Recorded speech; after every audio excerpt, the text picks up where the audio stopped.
अस्सलामुअलैकुम दोस्तों। तो एक नई वीडियो के साथ मैं हूं अतीक अहमद। तो अभी जो दुआ ज़हरा केस है उसमें एक नई डेवलपमेंट हुई है जो बहुत ही बड़ा मोड़ आया है इस केस में। तो मैंने सोचा कि आप लोगों के साथ मैं शेयर कर दूं। तो यहाँ पे जो इन्वेस्टिगेशन ऑफिसर था उसका बयान सामने आया है कि जो दुआ थी जब वो 16 तारीख को घर से आई थी तो उससे पहले वहाँ पर ज़हीर मौजूद था।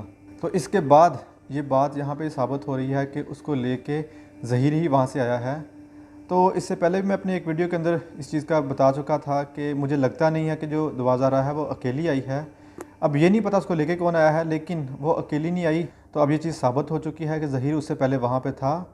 इसी के साथ जो जबरान नासिर साहब हैं जिन्होंने इस केस को डील किया है, जो ज़ुनैरा महम साहिबा हैं उनकी लाइव पे उनके बारे में बात हुई थी कि वो मंजे हुए वकील हैं।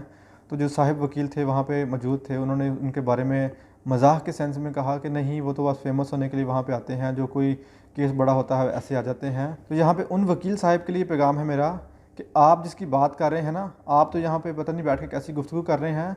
जिसकी आप बात कर रहे हैं उस इंसान को पता है कि बात कैसे करनी है और कैसे डील करना है केस को, और वो बहुत ही अच्छे तरीके से इस केस को डील कर रहे हैं।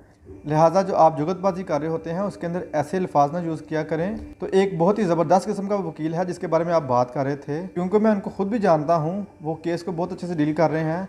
पहले भी मैं इस चीज़ को बार बार कह चुका हूँ कि जो जबरान नासिर साहब हैं वो एक अच्छे वकील हैं। तो इसी के साथ जो दुआ ज़हरा की बात आ रही है कि जो दुआ ज़हरा है वो इस वक्त पुलिस की कस्टडी में है, तो इसको खुद ही पुलिस ने डिनाई कर दिया कि हमारे पास नहीं है बच्ची इस वक्त। तो इसी के साथ मैं शुरू से यही बात कर रहा था कि जब तक आपके पास कोई ठोस वाहिद नहीं आते तब तक आप रिपोर्ट ना किया करें। आप लोगों को झूठी रिपोर्टिंग कर देते हैं, उसके बाद फिर आप जाके उस पर माफ़ी भी नहीं मांगते हैं।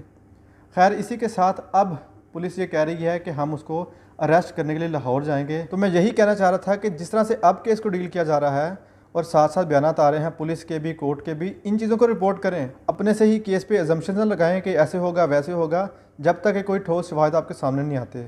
और इसी के साथ अब उम्मीद इस चीज़ की है कि जो भी फ़ैसला हो उसको तस्लीम किया जाए। अब इन सारी बातों के बाद मुझे ऐसा लग रहा है कि शायद जो फ़ैसला है ज़हीर के ख़िलाफ़ आएगा। तो अगर अब फ़ैसला ज़हीर के ख़िलाफ़ आए तो मेरी रिक्वेस्ट है उनकी जो हामी पार्टी है उनसे कि आप लोग बराए मेहरबानी प्रोपेगेंडा करने के बजाय उस फ़ैसले को तस्लीम कीजिएगा।